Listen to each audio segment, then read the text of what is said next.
Hi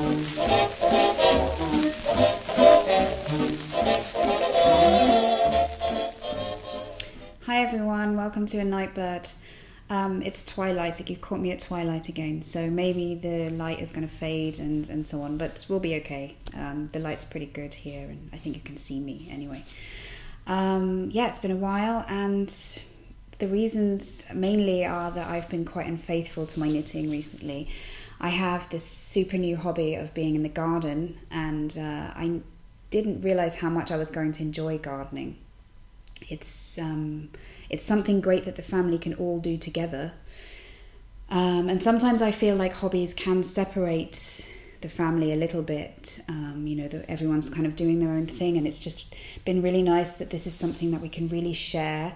Luca has his wheelbarrow and spade, and he kind of helps us, helps, like in his own way, and or he goes for a ride with Papa in his wheelbarrow, and he's interested in what we're doing. He's interested in, we've planted pumpkins and potatoes, and he kind of understands, and he's looking forward.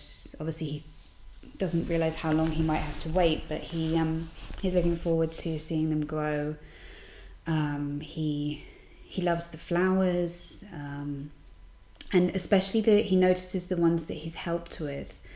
We did a really big weekend of kind of digging up bushes and putting them in other places, and so now he notices bushes wherever we go. He's like, oh look, there's a bush like the ones in our garden, and it's just really nice. It's just something I've discovered, and I love that you can, as you grow and as you can discover new things that you never knew that you liked. But there's still plenty of work to do. I don't know if you've noticed that behind me, maybe, I don't know if you can see, actually, no, there's a really big gap here. Because actually there's someone building a house next door, and they took down a bunch of trees, which is kind of helpful because one of the problems with the garden is lack of sun. And we were thinking about taking down some trees, but on the other hand, it's just so nice to have this woodland feel here, and we're getting more and more used to it. So we're a bit unsure about cutting down trees, and we also kind of feel bad about doing it. I know that sometimes we laugh at each other. Me and Hendrik are both the same, that we feel we have to first of all apologize to the tree, or like at least show our appreciation and say, I know you've been here for so long, but please, we need a little bit more sun. And I don't know, it makes us feel a bit guilty because, they're here by nature. But we might still take away a few. We're kind of coming to the conclusion that perhaps the ones that are fighting for their health, because actually some of them are very close to each other and they're not really thriving, that maybe we should take some of them down. But we're going to do it nice and slow, and probably not this year. And I think that's the better way as well, that you don't get too hasty. It can be very exciting to kind of rip everything out and start again. But I have to say that there have been a lot of surprises this spring. Things that you don't realise are in the garden, that the people before here planted. There are some things that I think, what were they doing here? And then there are other things where I think, wow, that I can see now that they arranged this really nicely, and you only really see that when the spring comes. So I think we need to see the whole year what's here and what needs changing, and then we can see, for next year perhaps to plant some more flower beds. But we also took out a pond. There was a pond here, which was kind of ridiculous because, well, first of all, I don't really feel that good about having a pond with children playing in the garden, because young children can still have accidents in ponds, and this pond, because they had children as well and they also had dogs, so they had a pond, but they'd also put this big fence around it so that it was safe. But then in the end it was kind of like a pond with a big fence in the middle of the garden, and not only that, it was kind of smelly and attracted a lot of mosquitoes and stuff. So we took all of that out and covered it over, and it really transformed the garden. So anyway, I'm talking about all of this and I haven't posted any pictures, I know, which is terrible, but I've also just been enjoying it so much. I keep forgetting to take pictures. And in a way, that's a nice sign. That's a sign that you're really enjoying something, I think. I do become aware that we take pictures of absolutely everything, and sometimes you need to just stop and enjoy the moment. On the other hand, it is nice to take pictures, and I will post some.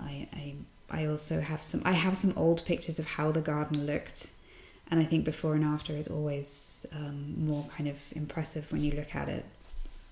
So the inside of the house is just kind of staying how it is for now. I think it's nice to work on that during the winter, work in the garden at this time of year. And it doesn't mean though that I completely haven't been doing any knitting. That's not true. And not only have we been working in the garden, but we've also been on a couple of holidays. One of them, just Luca and I, to go and see my family. It's been a long time since I was in England, and we just haven't managed to find the time to go there, and what with buying the house and everything hasn't really been possible. And so in the end we decided that Luca and I would go without Hendrik because he had to work. He couldn't take the time off for that, and then we had a family holiday, the three of us, after that. So that was really nice to be at home, and I did quite a lot of knitting there. But what I decided, and as I said, being unfaithful to my knitting, I would rather say that, I tend to have hundreds of projects, and I think you know this. I tend to start things, I get really excited, and then I start something new. I'm sure there are a lot of people out there who do the same thing. Maybe you guys can handle it, but I am getting to the point where it's getting quite ridiculous that I have this many projects on the go, but none of them finished. So I try to think of it more as like a polyamory kind of thing, like rather than being unfaithful, because I do love all of my projects. But yeah, it's just I don't come further really with any of them. So I decided when I went to England that I would only take one project with me, and when we went to Spain after that, I took the same project. So I have made a bit of progress on that project. So I'll show that to you next. I'll just finish telling you about my holidays. With the England holiday, I've told you before that I'm trying to find a bit more about what happened to my grandma's things, because she was a knitter. But not only my grandma, but there was also my mother's stepmother.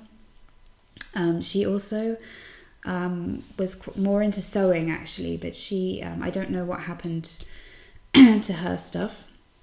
And I just had this fear, because a lot of stuff like that just gets thrown away because people just think no one's interested in it. And then there's also these aunts of my father who they were the most incredible. I've written a post about them on my blog. That Doris, actually, she was, I remember her as a child, that she would always have these pins in her mouth, and I would stand on a chair and she would be tucking in the hem, and every time we went to see her, she'd made me a new dress. And for her, it just seemed something really easy and normal, and she was always sewing and always had things on the go. And I was really interested just from her passion. I mean, at the time, I'm not sure if I really wanted to sew because it was so foreign to us at that time. I don't know. When I was at school, I didn't know any people of my age who were doing sewing, and I kind of thought of it as this old-fashioned thing that people used to do, but they don't need to do anymore. But she showed me that it can just be something that you enjoy. And so I remember having a lot of conversations with her and asking her, like, how did she get so good at it? And how did she learn? And I really thought as well that it was impossible, like, for me to ever learn how to sew, that she must be some kind of genius. Anyway, now that she's gone, and now I'm interested in that kind of thing, I also I'm sad that I can't talk to her about it now, and get sort of more out of it. But again, I wonder what happened to all of her things. So I've been doing a lot of research, and I have actually found some of the stuff from my mother's stepmother. I got some old pinking shears, and I think that this is really nice. They're in an old box, and they're still perfect. And I'm going to use them because I don't have pinking shears. And why buy new ones when you've got like something that actually means something to you? And we also found there was actually a whole box of things, and some old pins and things like that. So I'm not going to show you everything, but these two were the things that were kind of most precious. This definitely, because I don't know if you can see, it says knitted lace, and inside are actually just handwritten instructions. She was great at lace making. She used to crochet lace and knit lace. And again, I used to just watch her and think, wow,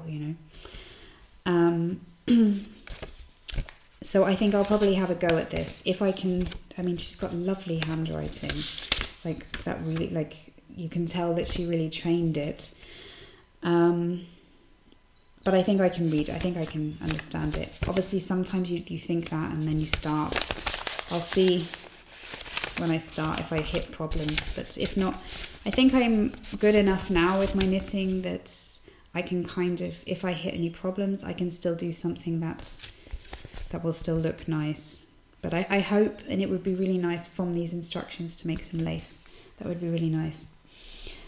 But yeah, these are all things that I'm not allowed to start. I say this to myself because I have to at least finish another project. Yeah, oh yes, there's another thing that I wanted to show you, some old patterns. And these were from Doris. And Doris also has a whole box more of stuff, which they hadn't found when I was there. But my dad found another whole box of patterns. And when he's coming to see me in August, he's going to bring them. So I'm really excited about that. But these are the ones that I managed to find. I'm not sure if I'm going to make that, but I kind of think it's cool. Well, I probably won't make that, but if I was really tall and skinny, maybe I would make this. I think that would look pretty cool. But yeah, flares. I'm not really sure about flares at the moment. I've had phases, but this is pretty nice. But I have to say though, I like the girls stuff. If I probably wouldn't make those trousers for Luca. But the girls' dresses are really cute. And then there's some more flares. Those are really, really flared flares. I'm definitely not going to make those. But I still kind of think it's cool. I'm keeping it. And this is what I want to make first. I think I'd make the short version with short sleeves. It looks fairly simple, but you never know. And then this is cute as well, like to make a little summer dress. And I also like, this is more elegant, kind of office style, but I also really like that. Kind of reminds me of like Joan from Mad Men. Yeah, so I have a plan, and I know that this is like starting a new project, but it's kind of important. My cousin is getting married in July, and I want to make my own dress for the wedding. But I think because I'm somebody who actually finds it easier to design something myself rather than to follow instructions.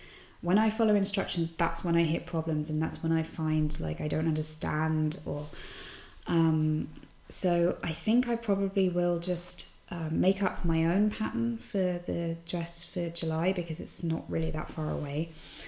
And I'll probably use a dress that I already have that I'm happy with the cut, but just very simple, and I really, really hope it goes well and it doesn't look stupid, you know.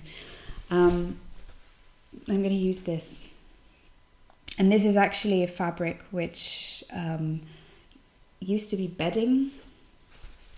It was my mother's, and I think, I don't know why she cut it up. I think there was a large stain on it or something like that, but she didn't want to throw it away, so she kind of cut it up into, it was like a king size duvet cover.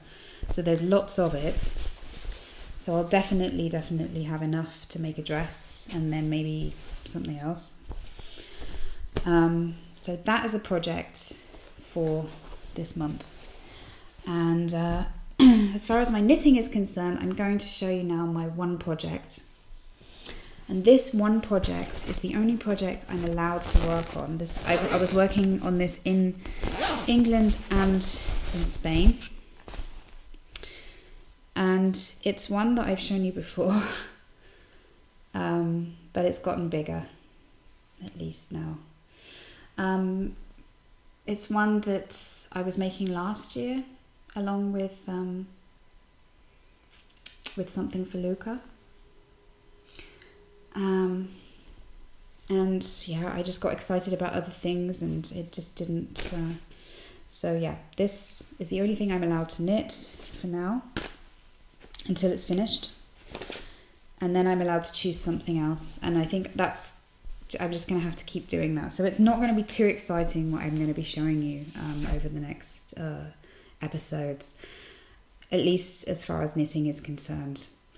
However, I do have some new yarn, and this is actually, so I'm not ready to use it yet, actually. It's from someone I've been in correspondence with since almost the beginning of doing this podcast, because she makes project bags. Well, I say project bags, they're they can be used for toiletries or whatever, so they're not necessarily for knitting. But at first I was kind of interested in her bags, but in the end, as we were writing, I found out that she was a knitter, and she really wants to start breeding alpacas, and what was really cool is that she had this idea, and then she actually made it into reality. So she does have alpacas now, and she then said she doesn't spin it herself. She sends it to be spun, but she just enjoys the whole process. And she doesn't have her Etsy shop up yet, so I'll probably knit with it later when she has her Etsy shop up. But she has sent me some of her yarns, which is really nice. I hope you can see the colours in this light. This is like a camel, and they're really earthy kind of colours, and this is like creamy colour, and off-white, and I think together they make a great team. And I kind of imagine a shawl or something like that with these two, but I will hold off a bit. But it's just so soft, and this is what happens, you know, like I get these new yarns and I think I have to make something with them, and I just want to do it now, but I need to learn to pace myself. She also sent me another finer alpaca in grey, which is also great, and I think also would make a great shawl. So as soon as she puts her Etsy shop up, I will let you know. I'll obviously show you this when I'm knitting with it, and send a link in the show notes. But she does have already an Etsy shop, which is called Satomi Japanese Handmade, which, if you like this type of fabrics for project bags, then you should check it out. She has really a lot of different shapes and a lot of different fabrics that she uses, and I think they're really nice project bags, so you can have a look. I'll put a link to that also in the show notes. So yeah, maybe if I knit a shawl, I might do a knit along again, and that would be nice if everybody wanted to join in and do a shawl. That would be really fun, because I kind of miss doing that. But one of the reasons as well that I've built up a lot of projects is probably because of doing all those knit alongs as well, and getting too carried away. So definitely this year is all about pacing myself, and it's nice to have different phases. I haven't given up my hobby of reading either. I've been reading a lot, and on holiday I actually read my first full book in German, which was it was funny because it's actually an English book, and it's set in London. Well, it's a biography, really, an autobiography.